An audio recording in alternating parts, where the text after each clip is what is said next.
نحمدہ و نصلی علی رسول کریم، اما بعد۔ محترم ناظرین، میری تقریر کا عنوان ہے پیارے آقا صلی اللہ علیہ وسلم کا بچوں کے ساتھ سلوک۔ پیارے آقا بچوں کو بہت زیادہ پیار کرتے تھے اور انتہائی تحفے سے پیش آتے تھے۔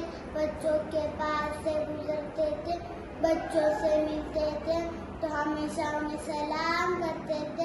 حضرت انس رضی اللہ عنہ بیان کرتے ہیں کہ کچھ بچے کہہ رہے تھے حضور صلی اللہ علیہ وسلم کے پاس سے گزرے، حضور صلی اللہ علیہ وسلم پہلے ان کو سلام کیا۔ حضور صلی اللہ علیہ وسلم اپنے نوازا حضرت حسین رضی اللہ عنہ کو اپنے دامن پر بٹھا رہے تھے اور اسامہ بن زید کو دوسرے پر، دونوں کو سینے سے لگا تو اور فرماتے کہ اللہ میں ان سے پیار کرتا ہوں، تو بھی ان سے محبت کرنا۔ حضور صلی اللہ علیہ وسلم کی سنت کو اپناتے ہوئے ہمیں بھی بچوں سے شفقت سے پیش آنا چاہیے۔ جزاک اللہ۔